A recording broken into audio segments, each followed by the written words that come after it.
తాకట్టులో ఉన్న మీ బంగారాన్ని విడిపించి ఆ రోజు ఆన్లైన్ రేటుకి మేము కొంటాం. Bhavani gold company. నమస్కారం, సుమన్ టీవీకి స్వాగతం. 2025 సంవత్సరం నవగ్రహాల స్థితిగతులు ఎలా ఉన్నాయి, ద్వాదశ రాశుల వారికి ఎటువంటి ఫలితాలని అందజేస్తున్నాయి, ఈ విషయాన్ని తెలియజేసేందుకు మనతో పాటు ఉన్నారు ప్రముఖ జ్యోతిష శాస్త్ర పండితులు, శ్రీచక్రపీఠ వ్యవస్థాపకులు బ్రహ్మశ్రీ ప్రదీప్ జోషి గారు. గురుగారు నమస్కారం. శ్రీమాత్రే. గురుగారు, 2025 సంవత్సరం సింహరాశి వారికి ఎలా ఉంది? సో వాళ్ళకి ఏమైనా గ్రహాలు అనుకూలిస్తున్నాయా? శ్రీ గురుభ్యో నమః. శ్రీమాత్రే నమః. సింహరాశి రాశుల్లో 5వ రాశి. ఈ రాశికి ఇప్పుడు ఏమవుతుంది, మొన్నటి వరకు శని ఎక్కడున్నాడు, అష్టమ స్థానంలో కాదు సప్తమ స్థానంలో ఉన్నాడు. ఇప్పుడు ఏమవుతాడు, అష్టమంలోకి వెళ్తాడు. శని అష్టమంలో పెట్టగానే అష్ట కష్టాలు పెడతాడు, తిప్పలు పెడతాడు, దెబ్బలు తాకిస్తాడు, అవమానాలు ఎదురవుతాయి. ఆఫీస్లో మీ మీద ఎవరో రూమర్స్ క్రియేట్ చేస్తారు, ఆ రూమర్స్ విని ఏడుస్తారు, బాధపడతారు. ఇవేవి బాధపడకండి, ఇది మీ మంచికే. మీ అన్నదమ్ములు మిమ్మల్ని తిడతారు, ఆస్తి పంపకాలు కావాలంటారు, మీ భార్య కూడా మిమ్మల్ని తిడుతుంది, నా పేరు మీద ఎందుకేం కొనట్లేదు అని అడుగుతుంది. ఇంకా విచిత్రంగా ఉంటుంది అన్నమాట పరిస్థితి. అష్టమ శని రాగానే అష్ట కష్టాలు, ఇట్లా కూడా కష్టాలు ఉంటాయా అన్నట్టు ఉంటాయి అన్నమాట. కాబట్టి కానీ ఒక్కటి మాత్రం మేలుంది, డబ్బులు విపరీతంగా వస్తాయి. కాబట్టి ఏం చేయాలంటే అష్టమ శని రాగానే ఉద్యోగం మానేయాలి. ఉద్యోగం మానేయగానే నీ వాళ్ళు నా వాళ్ళు ఎవరో మొత్తం తెలిసిపోతుంది. వ్యాపారం స్టార్ట్ చేయాలి, తప్పకుండా వ్యాపారం. ఎందుకోసమంటే 11వ స్థానంలో గురువు వస్తున్నాడు కాబట్టి ఉద్యోగం మానేయాలి. మీరు మానేయకపోయినా ఉద్యోగం మానేయాల్సిన పరిస్థితి వస్తుంది, లేదంటే ఏడుస్తూ పనిచేయాలి. జీవితంలో ఎప్పుడైనా ఏదైనా సరే పుష్ప లాగా ఇది నా కాలు నేను వేసుకున్నా, ఆడు మర్యాదను కొనుక్కోమను, ఈ డైలాగ్ ఏమైనా కొట్టాలి అనుకుంటే ఇప్పుడు కొట్టచ్చు. సింహరాశి వాళ్ళు మీ బాస్ని ఏమైనా తిట్టాలి అనుకుంటే వెళ్ళి తిట్టండి. ఇంకా ఓకే, అదే సినిమాలు ఉంటాయి, అదేమంటారు, దమ్ముంటే పట్టుకోరా శేఖావత్, పట్టుకుంటే వదిలేస్తే సిండికేట్ అన్నట్టు. ఇప్పుడు మీ బాస్ని ఛాలెంజ్ చేయండి. కానీ ఇప్పుడు అందరూ కూడా అమ్మో అష్టమ శని వస్తుందా అని చాలా టెన్షన్ పడిపోతారు కదా. పడాలి. శని ఇదే టైంలో చేస్తాడు. అష్టమ శని అష్ట కష్టాలు పెట్టి జీవిత మర్మాన్ని ఇస్తాడు, కానీ గమ్యాన్ని ఇస్తాడు. అది గుర్తుపెట్టుకోండి, తప్పకుండా గమ్యాన్ని ఇస్తాడు శని.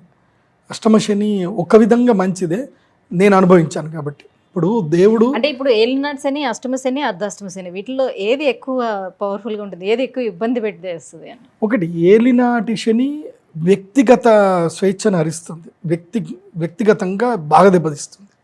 అష్టమ శని మాత్రం కుటుంబ మూలకంగా, బాధ్యతల మూలకంగా ఇబ్బంది పెడుతుంది తప్ప వ్యక్తిగతంగా ఇబ్బంది పెట్టదు.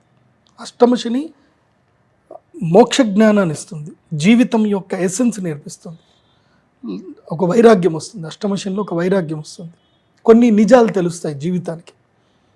ఇప్పుడు మనం 10వ తరగతి ఎగ్జామ్ అప్పుడు ఒక ఎంతూసియాస్గా చదువుతాం, నెక్స్ట్ ఇంటర్మీడియట్లో చదువుతాం, నెక్స్ట్ డిగ్రీలు చదువుతాం. లైఫ్లో ఒక వ్యక్తిని పెళ్లి చేసుకొని నానా చివాట్లు పడి కోర్టుకు పోయి నిల్చున్నప్పుడు, కోర్టు బోన్లో నిల్చున్నప్పుడు ఇంత కష్టపడి జరిగింది, చదివింది, ఇలాంటి వాళ్ళకి నేను మెయింటెనెన్స్ చేయడానికా అని అప్పుడు అనిపిస్తుంది చూడు. అలాంటివన్నీ ఇప్పుడు జరుగుతాయి అన్నమాట.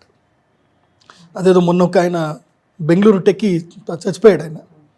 ఆయన ఆ బాధలు మొత్తం 25 పేజీలు రాసుకున్నాడు. ఆయన నా జీవితాంతం కష్టపడి ఇంత ఇంజనీరింగ్ చేసి ఒక టెక్కి అయ్యి ఇంత సంపాదించి ఒక వ్యక్తి నా జీవితాన్ని నాశనం చేస్తున్నా, ఒక వ్యక్తి మా అమ్మ నాన్నని తిడుతున్నా, నా కొడుకు నాకు దూరం చేస్తున్నా, నేను ఆయన డబ్బులు ఇవ్వాలా, ఇది చేయడానికి నేను డబ్బులు సంపాదించాలా అని చెప్పి చాలా రెస్పాన్సిబుల్గా తను కట్టాల్సిన అప్పులన్నీ కూడా కట్టి చచ్చిపోయాడు. ఆయన ఆమె గురించి మాత్రమే కంప్లైంట్ చేసి, వాళ్ళ భార్య గురించి కంప్లైంట్ చేసి, నేను ఈమెకి ఇవ్వదలుచుకోలేదు, so I want to stop my income. నేను సంపాదించినా మీరు డబ్బులు అడుగుతున్నారు, జడ్జిమెంట్ ఇచ్చారు కాబట్టి నేను ఇవ్వాల్సిందే, నేను చచ్చిపోతే ఓడిస్తాడు, నేను చచ్చిపోతా అని చెప్పి చచ్చిపోయాడు. ఆయన అష్టమ శని నడిచింది కాబట్టి చచ్చిపోయాడు. అష్టమ శని చావు దగ్గర దాకా తీసుకెళ్తుంది, కానీ చావు దగ్గర దాకా పోయిచ్చినోడికి చావు అంటే భయం పోతుంది. కానీ ఆ భయం పోయేటట్టుగా ఒక స్నేహితుడు ఉండాలి, ఒక గురువు ఉండాలి. చావును చూడాలి కానీ బయటకు రావాలి. చావును చూసిన వాడికి చావు భయం రాదు, ఇంకా పోతుంది. నేను ఆల్రెడీ చావును చూసి వచ్చాను రా అంటారు. అది జరుగుతుంది ఎవరికి? సింహరాశి వాళ్ళకి. కానీ అంత ధైర్యంగా ఉండాలి, ఒక గురువుని పట్టుకోవాలి, చేయగలిగితే మంచిగా ఉంటుంది. అందుకే ఈ ఆంజనేయ స్వామి వారి యొక్క హనుమాన్ చాలీస రోజు చదవండి సింహరాశి వారు. ఈ టైము మీకు డబ్బు వచ్చే టైం ఇదే, జీవిత మర్మం తెలిసే టైం ఇదే, చావు దగ్గర దాకా పోయే టైం ఇదే, చావును జయించే టైం కూడా ఇదే. సో సింహరాశి వారికి బ్యాలెన్స్డ్గా ఉంది ఇప్పుడు.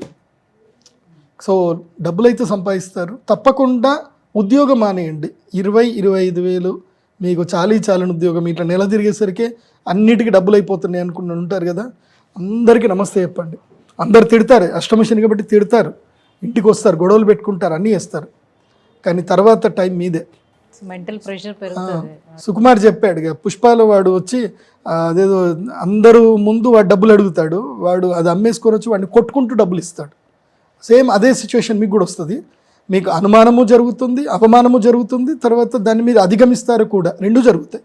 ఈ ఎపిసోడ్లో ఈ సంవత్సరం అంతా అదే ఉంది. So it's a super time. So take risk and mentally స్ట్రాంగ్గా ఉండండి. ఇప్పుడే మీకు నిజమైన ఫ్రెండ్, మీ జీవితంలో మీకు నిజమైన ఫ్రెండ్ ఇప్పుడే దొరుకుతాడు. మీతో కలిసి నడిచే దోస్తు ఇప్పుడే దొరుకుతాడు.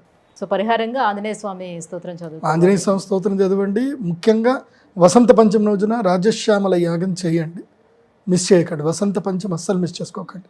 అక్షయ తృతీయ రోజు ధ్యానం చేసుకుంటే సరిపోతుంది, కానీ వసంత పంచమి చాలా ఇంపార్టెంట్.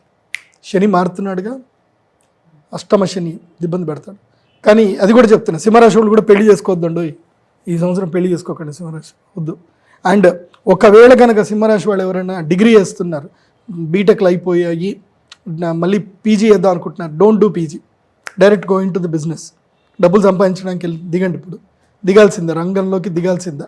మే తర్వాత, అక్షయ తృతీయ తర్వాత బతుకు జట్కా బండి, రంగంలోకి దిగాల్సిందే, డబ్బులు సంపాదించాల్సిందే, ఓన్లీ డబ్బులే సంపాదించాలి.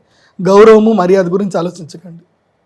సో చిరంజీవి ఛాలెంజ్ సినిమాలో చిరంజీవి ఎట్లాగో అట్లా మీరు కూడా ఇప్పుడు ఛాలెంజ్ టేకప్ చేసుకోండి.